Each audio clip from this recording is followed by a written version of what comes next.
আজ শুধুমাত্র দাঁড়িপাল্লা প্রতীককে বিজয় করার জন্য নয়, আজ শুধুমাত্র দাঁড়িপাল্লাকে বিজয় করার জন্য নয়, জামাত ইসলামকে বিজয় করার জন্য নয়, আমার এমপি হলে গাড়িতে লাল পতাকা উঠবে সেজন্য নয়।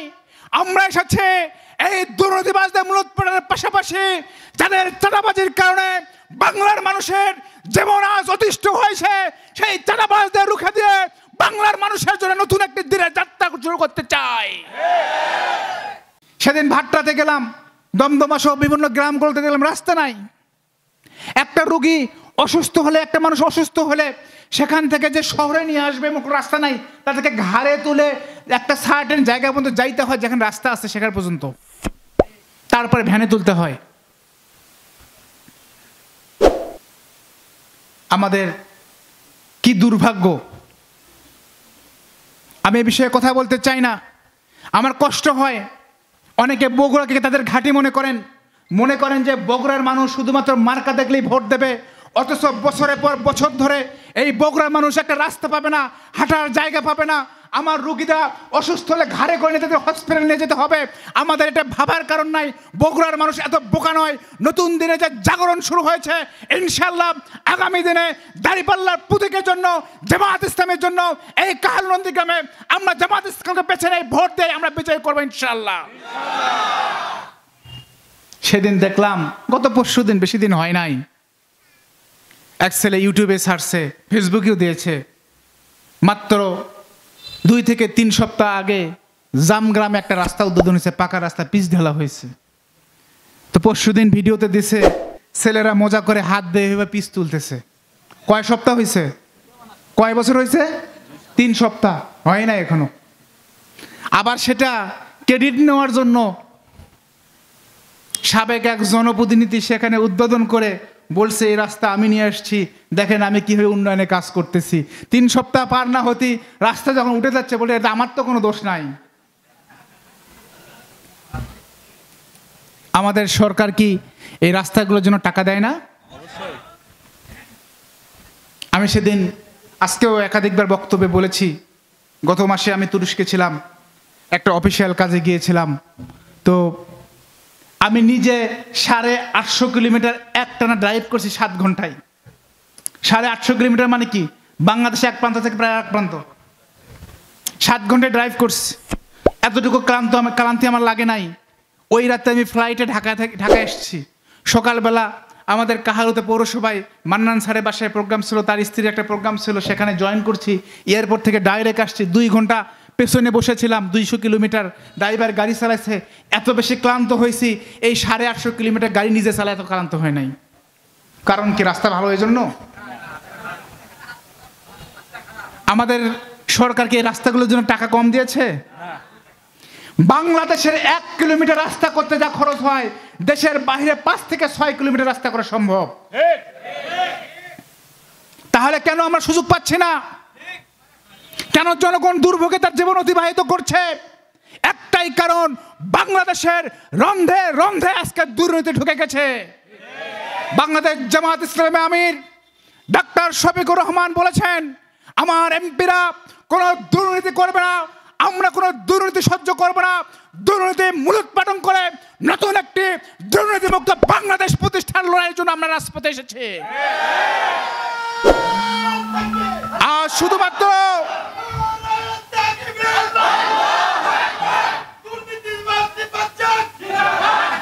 শুধুমাত্র দাঁড়িপাল্লা প্রতীককে বিজয় করার জন্য নয়, আজ শুধুমাত্র দাঁড়িপাল্লাকে বিজয় করার জন্য নয়, জামাত ইসলামকে বিজয় করার জন্য নয়, আমার এমপি হলে গাড়িতে লাল পতাকা উঠবে সেজন্য নয়। আমরা এসেছি এই দুর্নীতিবাজদের মূলোৎপাটনের পাশাপাশি যাদের চাঁদাবাজির কারণে বাংলার মানুষের যেমন আজ অতিষ্ঠ হয়েছে, সেই চাঁদাবাজদের রুখে দিয়ে বাংলার মানুষের জন্য নতুন একটি দিনের যাত্রা শুরু করতে চাই। আজ ব্যবসায়ীরা ব্যবসা করতে পারছে না। তারা মনে করেছিল 1 বছর আগে রক্ত দিয়েছে, রক্তের পর আমাদের নতুন করে চাঁদাবাজদের মুখোমুখি হতে হবে না। কিন্তু দুঃখজনক হলেও সত্য, 90 চাঁদাবাজদের কারণে আজ জীবন আজকে অতিষ্ঠ হয়ে গেছে মানুষের। আমি গতকাল টক শোতে বলতেছিলাম, এখন টিভি টক শোতে বলতেছিলাম যে আমাদের এই দলটা এমন একটি দল যে তারা ক্ষমতায় আসার আগেই মানুষ তাদের দ্বারা অতিষ্ঠ হয়ে গেছে। আমরা কারো সমালোচনা করতে চাই না, কিন্তু বাস্তবতাকে এড়িয়ে যাওয়ার কোনো সুযোগ নেই। আমাদের আজকের লড়াই শুধু জামাত ইসলামকে বিজয় করার জন্য নয়, আমাদের লড়াই বাংলার মানুষ যাদের চাঁদাবাজির কারণে অতিষ্ঠ, টেকনাফ থেকে তেঁতুলিয়া মানুষকে ঘর করতে হয়, যাদের টাকা দিতে হয়, ব্যবসা করে টাকা দিতে হয়, সরকারকে চাঁদা দেওয়ার পরেও, সরকারকে ট্যাক্স দেওয়ার পরেও এই চাঁদাবাজদের কারণে বাংলার মানুষকে পাথর মেরে হত্যা করা হচ্ছে। এই পাথর মেরে হত্যাকারীর বিরুদ্ধে বিজয় করার জন্য আমরা আজকে নির্বাচনে এসেছি। আলহামদুলিল্লাহ, আলহামদুলিল্লাহ, জিকাফা ওয়াসসালামু আলা ইবাদিল্লাহি নাস্তাফা। আউযু বিল্লাহি মিনাশ শাইতানির রাজিম। বিসমিল্লাহির রহমানির রহিম। কুনতুম খায়রা উম্মাতিন উখরিজাত লিন-নাস তা'মারুনা বিল মারুফ ওয়া তানহাউনা আনিল মুনকার। মানবতার মুক্তির আন্দোলন বাংলাদেশের 18 কোটি মানুষের আশা আকাঙ্ক্ষা এবং ভরসার প্রতীক বাংলাদেশ জামাত ইসলামী কাহালু উপজেলার কালা ইউনিয়নের পিলকুঞ্জ সরকারি পিলকুঞ্জ শাহ সুলতান সিনিয়র ফাজিল মাদ্রাসার মাঠে এই ওয়ার্ডের আজকের এই সমাবেশের সম্মানিত সভাপতি, ইউনিয়ন জামাতের সম্মানিত আমির, সেক্রেটারি, এই ইউনিয়নের গণমানুষের প্রিয় নেতা, আমাদের চেয়ারম্যান প্রার্থী প্রিয় জহুরুল ভাই সহ উপজেলা এবং ইউনিয়ন জামাতের সম্মানিত নেতৃবৃন্দ, মঞ্চে উপস্থিত অত্র এলাকার সম্মানিত মুরব্বীবৃন্দ, আমার সামনে উপস্থিত প্রিয় এলাকাবাসী, সবাইকে আমার পক্ষ থেকে শুভেচ্ছা এবং সালাম। আসসালামু আলাইকুম ওয়া রাহমাতুল্লাহি ওয়া বারাকাতুহু। আমাদের মধ্যে যারা অমুসলিম ভাই আছেন তাদের জন্য আমার শুভেচ্ছা এবং সালাম আদাব। সম্মানিত উপস্থিতি, আমি প্রথমত ক্ষমা চেয়ে নিচ্ছি। আসলে আমার করার কিছু ছিল না। আজকে সকালে আমার কার্যক্রম শুরু হয় সেই কুর্নিপাড়া থেকে। আমাদের মহিলাদের সমাবেশ ছিল, মা বোনদের প্রোগ্রাম ছিল। সেটা শেষ করে বগুড়া শহরে পৌঁছতে দুপুর গড়িয়ে যায় এবং সেখানে ছাত্র শিবিরের একটা বিশাল বড় প্রোগ্রাম ছিল। সেখানে বক্তব্য দিয়ে জামাত ইসলামের শহরে আরেকটা মিটিং ছিল, সেখানে কথা বলে চলে যাই আমি কাহালুর মালঞ্চা ইউনিয়নের আমাদের কলমা গ্রামে। যেহেতু সেখানে প্রধান অতিথি, সেখানে বক্তব্য দেই। তো আসর পর আমার আসরের আগে বক্তব্য দেওয়ার কথা, কিন্তু আমি যাইতে সেখানে আসরে আজান দিয়ে ফেলে। তো আসরে আজানের পরে প্রোগ্রাম শুরুতে আধা ঘন্টা দেরি হয়ে যায় স্বাভাবিকভাবে। এরপরে সেখানে সিরিয়াল ব্রেক করে প্রথম বক্তা প্রধান অতিথি হিসেবে বক্তব্য দিয়ে আমি চলে আসি এদিকে রওনা দেই। তো আলহামদুলিল্লাহ, আপনারা বুঝতে পারতেছেন আগামীকাল থেকে পূজা শুরু। স্বাভাবিকভাবে রাস্তাঘাটগুলো একটু জ্যাম পড়ছে, আর বিকেলবেলা তো এটা স্বাভাবিক, খুবই স্বাভাবিক। তো এখানে আসছি, এই যে ফোন দিচ্ছে আমাদের জামগ্রামে আরও একটা বড় সমাবেশ চলতেছে। ওখানে সিরাত মাহফিল চলতেছে, নারী পুরুষ সবাই আছে, মায়েরা বোনেরা ভাইয়েরা সবাই আছেন। তো সেখানে আমার মাগরিব পরে বক্তব্য দেওয়ার কথা। আমি বলছি অন্তত আমার পিলগঞ্জের ভাইদেরকে একটা সালাম দিয়ে, কালায়ের ভাইদের একটা সালাম দিয়ে আমি চলে আসবো ইনশাআল্লাহ। আমি আসলে আপনাদেরকে ধন্যবাদ দেওয়া আমার কিছু নেই। আমি বিশ্বাস করি আপনারা ডক্টর মোস্তফা ফয়সাল পারভেজের জন্য এখানে আসেন নাই, আপনারা শুধুমাত্র দাঁড়িপাল্লার জন্য এখানে আসেন নাই। যে মহান মাবুদের প্রতি ভালোবাসা নিয়ে আপনারা এখানে এসেছেন, সে আল্লাহর কাছে দোয়া করি আল্লাহ রাব্বুল আলামিন আমাদেরকে সবাইকে উত্তম জাযা দান করুক। আমি 16 জুলাই মাসের 16 তারিখে আমাকে আনুষ্ঠানিকভাবে প্রার্থী ঘোষণা করা হয়েছে। তার আগে আমি তুরস্কে ছিলাম। তুরস্কের একটা সরকারি বিশ্ববিদ্যালয়ে আমি শিক্ষকতা করতাম। পাশাপাশি জাতিসংঘের ইকোসক সদস্যভুক্ত আন্তর্জাতিক যুব এবং ছাত্র সংগঠনদের ফেডারেশন ইপসু, তার আমি মহাসচিব হিসেবে দায়িত্ব পালন করছি এখনও। তো তুরস্কে আমার কার্যক্রম বেশি ছিল এবং গোটা দুনিয়ার মুসলিম কান্ট্রিগুলোতে আমার প্রতি মাসে সফর করা লাগতো স্বাভাবিকভাবেই। আমাকে যখন বলা হলো যে জীবনে যা অভিজ্ঞতা হয়েছে দেশ বিদেশে ঘোরাফেরা থেকে, এবার তোমার পালা, এবার চেষ্টা করো বাংলার মানুষের মুক্তির জন্য একটা কাজ করতে হবে। আমি মাত্র কয়েকদিনের নোটিসেই সেখান থেকে দেশে চলে আসি একেবারে তুরস্কের রাজধানী আঙ্কারা থেকে ঢাকা নয়, একবারে বগুড়ায় চলে আসতে হয় আমাকে। এই দীর্ঘ সময়ে 2 মাসের কিছু বেশি সময়ে, এটাকে দীর্ঘ বলা যায় না, আমি চেষ্টা করেছি এই উপজেলার অন্তত 90% ওয়ার্ডগুলোতে সফর করার। ইতিমধ্যে প্রায় 85%-এর অধিক শিক্ষা প্রতিষ্ঠান ভিজিট করেছি, 70 থেকে 80% গ্রামগুলোতে ভিজিট করার চেষ্টা করেছি, মানুষের সাথে কথা বলার চেষ্টা করেছি, আমার ভাইদের সাথে, মায়েদের সাথে, যুবকদের সাথে, ছাত্রদের সাথে, কৃষকদের সাথে, শ্রমিকদের সাথে, রিক্সা চালকদের সাথে, ভ্যান চালকদের সাথে তাদের সেন্টিমেন্ট বোঝার চেষ্টা করেছি জানার এবং বোঝার আমাদের এই এলাকার সবচেয়ে সমস্যাগুলো কোথায় এবং কি সমস্যা আমাদের জীবন অতিবাহিত হচ্ছে। আমি যদি বলি আপনারা এখানে কেউ নাই যিনি এতটুকু প্রত্যাশা করেন ডক্টর মোস্তফা ফয়সাল পারভেজ এমপি হয়ে আপনাদের মুখে খাবার তুলে খাওয়াবে, এমন চিন্তা কেউ আমার মনে হয় না এখানে করে।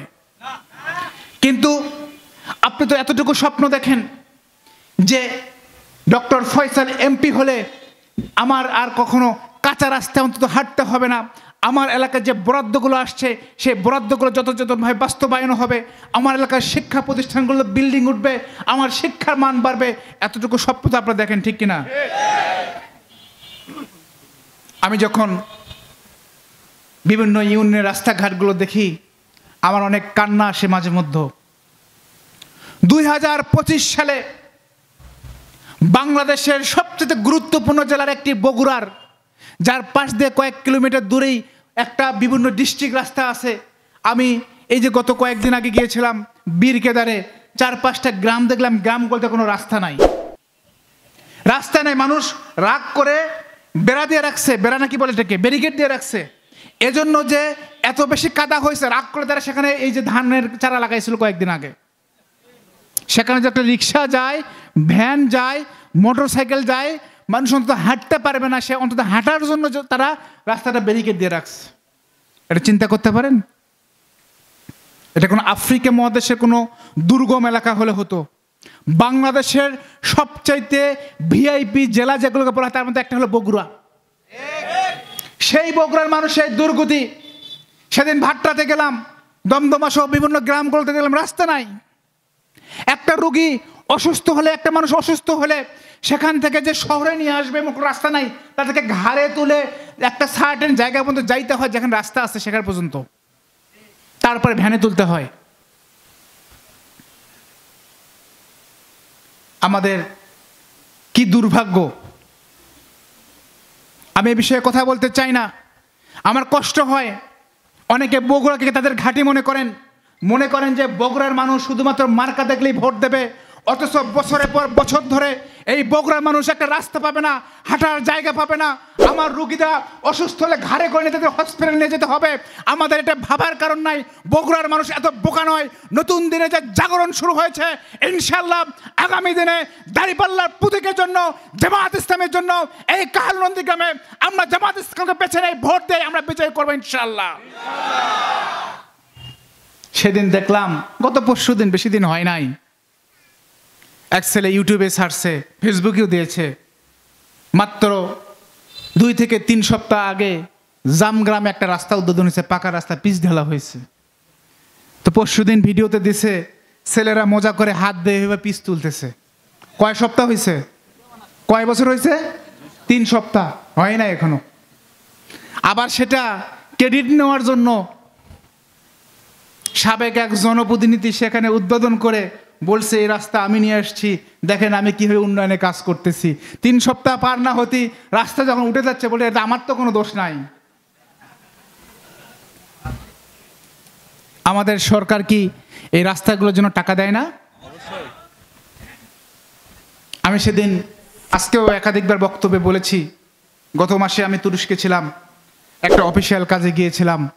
তো আমি নিজে 850 কিলোমিটার একটানা ড্রাইভ করছি 7 ঘন্টায়। 850 কিলোমিটার মানে কি? বাংলাদেশে এক প্রান্ত থেকে প্রায় এক প্রান্ত 7 ঘন্টায় ড্রাইভ করছি। এতটুকু ক্লান্তি আমার লাগে নাই। ওই রাতে আমি ফ্লাইটে ঢাকা এসেছি। সকালবেলা আমাদের কাহালুতে পৌরসভায় মান্নান স্যারের বাসায় প্রোগ্রাম ছিল, তার স্ত্রীর একটা প্রোগ্রাম ছিল, সেখানে জয়েন করছি। এয়ারপোর্ট থেকে ডাইরেক্ট আসছি, 2 ঘন্টা পেছনে বসেছিলাম, 200 কিলোমিটার ড্রাইভার গাড়ি চালাইছে। এত বেশি ক্লান্ত হয়েছি, এই 850 কিলোমিটার গাড়ি নিজে চালায় এত ক্লান্ত হয় নাই। কারণ কি? রাস্তা ভালো এই জন্য? আমাদের সরকারকে এই রাস্তাগুলোর জন্য টাকা কম দিয়েছে? বাংলাদেশের 1 কিলোমিটার রাস্তা করতে যা খরচ হয়, দেশের বাইরে 5 থেকে 6 কিলোমিটার রাস্তা করা সম্ভব। তাহলে কেন আমরা সুযোগ পাচ্ছি না? কেন জনগণ দুর্ভোগে তার জীবন অতিবাহিত করছে? একটাই কারণ, বাংলাদেশের রন্ধে রন্ধে আজকে দুর্নীতি ঢুকে গেছে। বাংলাদেশ জামাত ইসলামী আমির ডাক্তার শফিকুর রহমান বলেছেন, আমার এমপিরা কোনো দুর্নীতি করবে না, আমরা কোনো দুর্নীতি সহ্য করব না। দুর্নীতি মূলোৎপাটন করে নতুন একটি দুর্নীতিমুক্ত বাংলাদেশ প্রতিষ্ঠার লড়াইয়ের জন্য আমরা রাজপথে এসেছি। আর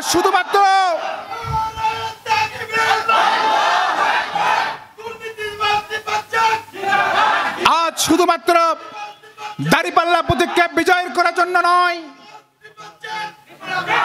আর শুধুমাত্র দাঁড়িপাল্লাকে বিজয় করার জন্য নয়, জামাত ইসলামকে বিজয় করার জন্য নয়, আমার এমপি হলে গাড়িতে লাল পতাকা উঠবে সেজন্য নয়। আমরা এসেছি এই দুর্নীতিবাজদের মূলোৎপাটনের পাশাপাশি যাদের চাঁদাবাজির কারণে বাংলার মানুষের যেমন আজ অতিষ্ঠ হয়েছে, সেই চাঁদাবাজদের রুখে দিয়ে বাংলার মানুষের জন্য নতুন একটি দিনের যাত্রা শুরু করতে চাই। আজ ব্যবসায়ীরা ব্যবসা করতে পারছে না। তারা মনে করেছিল 1 বছর আগে রক্ত দিয়েছে, রক্তের পর আমাদের নতুন করে চাঁদাবাজদের মুখোমুখি হতে হবে না। কিন্তু দুঃখজনক হলেও সত্য, 90 চাঁদাবাজদের কারণে আজ জীবন আজকে অতিষ্ঠ হয়ে গেছে মানুষের। আমি গতকাল টক শোতে বলতেছিলাম, এখন টিভি টক শোতে বলতেছিলাম যে আমাদের এই দলটা এমন একটি দল যে তারা ক্ষমতায় আসার আগেই মানুষ তাদের দ্বারা অতিষ্ঠ হয়ে গেছে। আমরা কারো সমালোচনা করতে চাই না, কিন্তু বাস্তবতাকে এড়িয়ে যাওয়ার কোনো সুযোগ নেই। আমাদের আজকের লড়াই শুধু জামাত ইসলামকে বিজয় করার জন্য নয়, আমাদের লড়াই বাংলার মানুষ যাদের চাঁদাবাজির কারণে অতিষ্ঠ, টেকনাফ থেকে তেঁতুলিয়া মানুষকে ঘর করতে হয়, যাদের টাকা দিতে হয়, ব্যবসা করে টাকা দিতে হয়, সরকারকে চাঁদা দেওয়ার পরেও, সরকারকে ট্যাক্স দেওয়ার পরেও এই চাঁদাবাজদের কারণে বাংলার মানুষকে পাথর মেরে হত্যা করা হচ্ছে। এই পাথর মেরে হত্যাকারীর বিরুদ্ধে বিজয় করার জন্য আমরা আজকে নির্বাচনে এসেছি। সম্মানিত উপস্থিতি, আজকে বাংলাদেশ জামাত ইসলামী আপনাদের কাছে সেই স্বাস্থ্য সেবা নিয়ে আসতে চায়, সেই হেলথ সিকিউরিটি নিয়ে আসতে চায়, যার মাধ্যমে আমাদের একজন কোটিপতি থেকে শুরু করে একজন দিনমজুর পর্যন্ত একই সেবা নিয়ে রাষ্ট্রের কাছ থেকে সর্বোচ্চ সেবা পাবে। আমি অনেক বছর দেশের বাইরে ছিলাম, আমি দেখেছি আমার এবং আমার পরিবারের চিকিৎসার জন্য সরকার কখনো টাকা দিতে হয় নাই। ওষুধ কিনতাম, 90% টাকা সরকার দিতে, 10% টাকা আমি দিতাম। শুধু আমারই না, আমি না, একজন ওই দেশে তো রিক্সা চালক নাই, একটা নর্মাল ছোট গাড়ি যে চালায়, একটা সিএনজি যে চালায়, কিংবা দিনমজুর, সেও তার আয়ের একটা অংশ সরকারকে দেয়। বিনিময়ে সরকার তার এবং তার পরিবারের যত স্বাস্থ্য সেবা আছে, যত চিকিৎসা আছে, সরকার তাকে ফ্রি দিতে বাধ্য থাকে। আপনার চিকিৎসা করতে একজন দিনমজুরের কথা চিন্তা করেন, একজন কৃষক, ভূমিহীন কৃষকের কথা চিন্তা করেন, কিংবা একজন স্বল্প আয়ের কৃষকের কথা চিন্তা করেন। তার পক্ষে যদি এমন কোনো রোগ হয় যার 10 লক্ষ টাকা খরচ হবে, এটা কি তার পক্ষে বহন করা সম্ভব? কিন্তু আমরা যদি এমন কোনো স্বাস্থ্য সেবার সিস্টেম করতে পারতাম যার মাধ্যমে সরকার তার ছোট চিকিৎসা হোক, বড় চিকিৎসা হোক, তার সেবা করতে বাধ্য হবে, তার চিকিৎসা দিতে বাধ্য হবে। জামাত ইসলামী বাংলাদেশ আপনাদের কাছে নতুন বাংলাদেশে সেই স্বাস্থ্য সেবা নিয়ে আসতে চাই। আমরা যেন বাংলার মানুষকে একটা সিস্টেমের মধ্যে নিয়ে এসে তার সকলের চিকিৎসা আমরা ইনশিওর করতে পারি। হসপিটালগুলোতে গেলে নিজেদের কান্না আসে, মনে হয় না এটা কোনো হসপিটাল। সিঁড়ি বেয়ে সামনে আগাবেন, লিফট থেকে বের হবেন, মানুষগুলো ক্যাবিন আর রুমে থাকা তো দূরের কথা, রাস্তায় ফ্লোরে শুয়ে আছে। জিয়া রহমান মেডিকেলে সবাই যাওয়ার সৌভাগ্য হয়েছে তো? এত নোংরা পরিবেশ,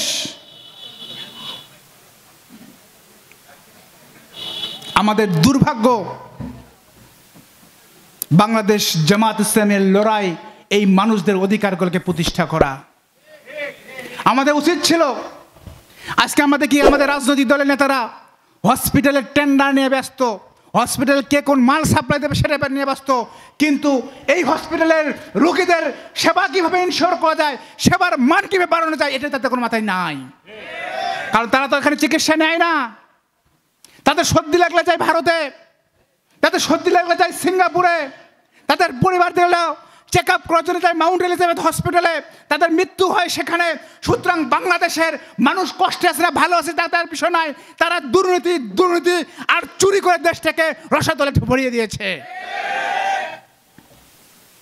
আপনি কোথায় যাবেন? রাস্তাঘাট, শিক্ষা প্রতিষ্ঠান, হসপিটাল, যেখানে যাবেন সেখানে অব্যবস্থাপনা, সেখানে যাবেন সেখানে সিস্টেমের বাহিরে বাংলাদেশকে ধীরে ধীরে আরো পেছনের দিকে নিয়ে যাওয়া হচ্ছে। সম্মানিত উপস্থিতি, আমি আমার কথা দীর্ঘায়িত করতে চাই না।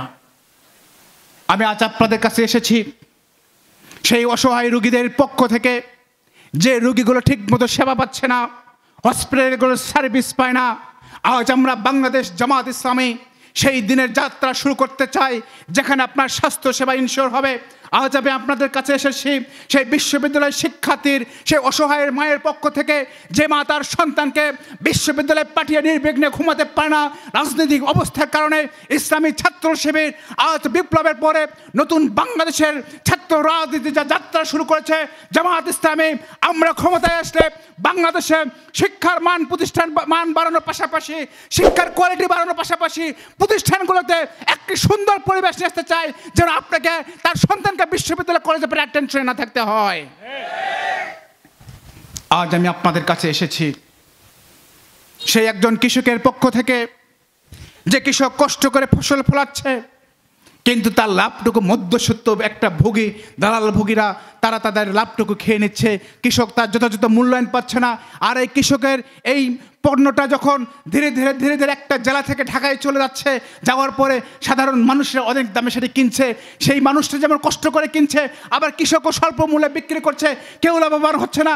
আমরা এমন একটি সিস্টেম তৈরি করতে চাই যে সিস্টেমের মাধ্যমে এই কৃষকদেরকে মালগুলোকে ঢাকায় পাঠানোর জন্য কোনো চাঁদাবাজদের চাঁদা দিতে হবে না, পরিবহন সিস্টেমে আর কোনো চাঁদাবাজি থাকবে না।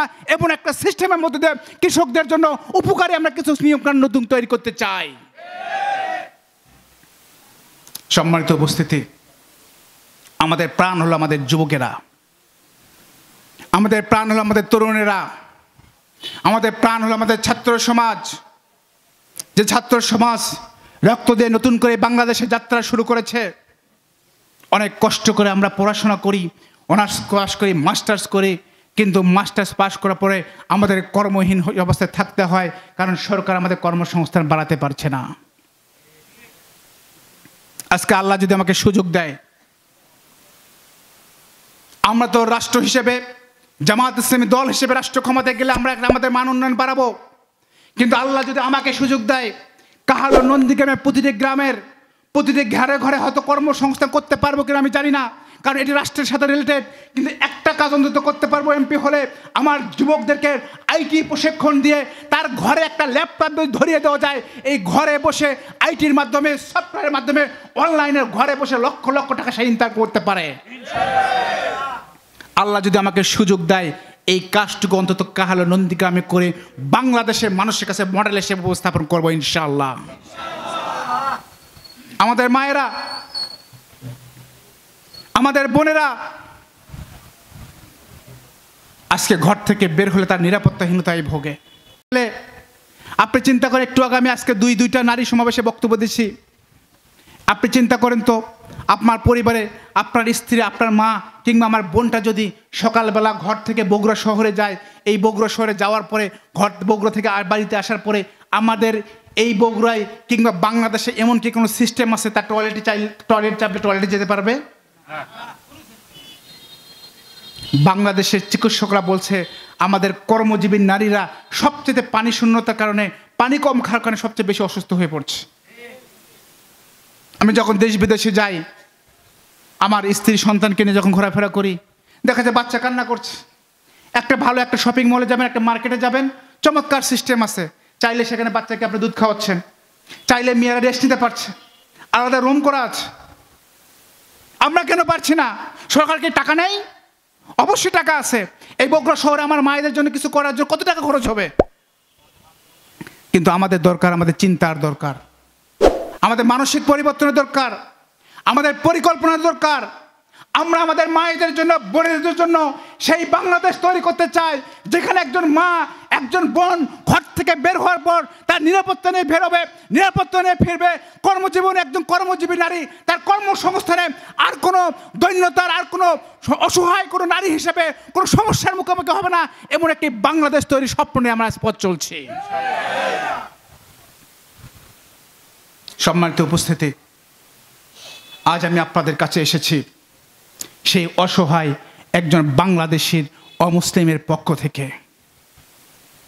আমি যখন কাজ করি, মাঠে ময়দানে যাই, দাদারা কাকারা কানে কানে বলে, বাবা তোমার সাথী আছি, দাদা আপনার সাথী আছি, কিন্তু প্রকাশ্যে কিছু বলতে পারছি না, পরে যদি আমাদের কোনো নিরাপত্তার সমস্যা হয়। আবার কানে কানে বলে ভোটটা আপনাকে দেব, কারণটা হলো আমরা যখন বিপদে ছিলাম, যারা আমাদের বাড়িগুলো দখল করছিল, এই 1 বছর আগে আমাদের জমিগুলো দখল করছিল, আমাদের ব্যবসা প্রতিষ্ঠানগুলো লুটতরাজ করতেছিল, আমাদের উপাসনালয় মন্দিরগুলোতে হামলা করেছিল, আপনারা তখন একসাথে আমাদেরকে পাহারা দিয়েছেন। আমি তাদেরকে বলি, আপনারা এতটুকু নিশ্চিন্ত থাকুন, বাংলাদেশ জামাত ইসলামীকে যদি আল্লাহ কবুল করে রাষ্ট্র ক্ষমতায়, আমাদের এই বাংলাদেশের কোনো সংখ্যাগুরু থাকবে না।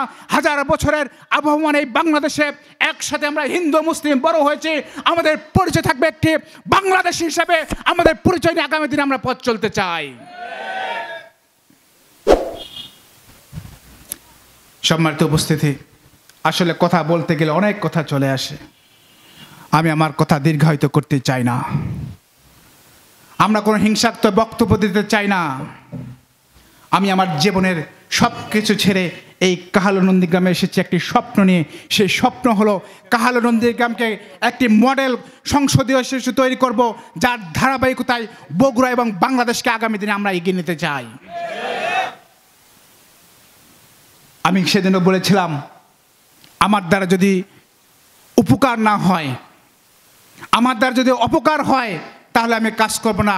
আমি এতটুকু বিশ্বাস করি, আল্লাহ আমাকে দেশ বিদেশে এই অভিজ্ঞতা অন্তত দিয়েছে, এই অঞ্চলে মানুষদের কীভাবে কাজ করতে হবে, মানুষের জীবনযাত্রার মান বাড়ানোকে কাজ করতে হবে, এতটুকু অভিজ্ঞতা আল্লাহ আলহামদুলিল্লাহ আমাকে দিয়েছে। আমরা টাকা কামানোর জন্য এখানে আসি নাই, আমরা চাঁদাবাজি কমিশন নেওয়ার জন্য এখানে আসি নাই, সুন্দর রাস্তাঘাটগুলো নষ্ট করে দিয়ে তার কমিশন নেওয়ার জন্য এখানে আসি নাই। আমরা এসেছি বাংলার মানুষের মুক্তির জন্য। যে মানুষগুলো স্বাধীনতার পথ ধরে বারবার তারা প্রতারিত হয়েছে, বঞ্চিত হয়েছে, হতাশাগ্রস্ত হয়ে জাতিকে নতুন করে পথ দেখানোর জন্য, একসাথে কাজ করার জন্য আমি বাংলাদেশে মাটিতে পা দিয়েছি। তাই আসুন, শুধু ডক্টর মোস্তফা ফয়সাল পারভেজের জন্য নয়, শুধুমাত্র দাড়িপাল্লার জন্য নয়, শুধুমাত্র জামাত ইসলামের জন্য নয়, আগামী দিনে বাংলাদেশকে বিজয়ের জন্য, বাংলার মানুষের মুক্তির জন্য আমরা ঘরে ঘরে, প্রতিটি দরজায় দরজায় গিয়ে, পার্সন টু পার্সন, প্রতিটি মানুষের কাছে আগামী দিনে জামাত ইসলামকে ভোট দেওয়ার যৌক্তিকতা বুঝিয়ে আগামী নির্বাচনে আমরা বিপুল ভোটে বিজয় করব ইনশাআল্লাহ। আমরা সেই কাজ করতে পারবো তো ইনশাআল্লাহ? আপনাদের প্রতি অনুরোধ থাকবে, আপনারা আপনাদের মাধ্যমে আমার সালামটুকু আপনাদের পরিবারে আমার মা এবং বোনদের কাছে পৌঁছে দেবেন। আপনাদের মাধ্যমে যে গ্রামবাসীরা আজকে এখানে উপস্থিত হতে পারে নাই, সেই গ্রামবাসীদের কাছে আমার সালামটুকু পৌঁছে দেবেন, আমার আদাবটুকু পৌঁছে দেবেন। আমরা একটি সবাইকে নিয়ে একটা সুন্দর বাংলাদেশ তৈরি করতে চাই, যে বাংলাদেশ হবে দল মত ধর্ম বর্ণ নির্বিশেষে সকলের জন্য একটি মানবিক ধর্মীয় মূল্যবোধের ভিত্তিতে একটা কল্যাণ রাষ্ট্রের একটি বাংলাদেশ। সেই বাংলাদেশের প্রত্যাশায়, সেই বাংলাদেশের প্রত্যাশায় আপনাদের সবাইকে কষ্ট করে এই দীর্ঘ সময় ধরে এখানে বসে থাকার জন্য ধন্যবাদ জানিয়ে আমি আমার বক্তব্য শেষ করছি। জাল হক ওয়া জাহাকাল বাতিল, ইন্নাল বাতিলা কানা জাহুকা। আসসালামু আলাইকুম ওয়া রাহমাতুল্লাহি ওয়া বারাকাতুহু।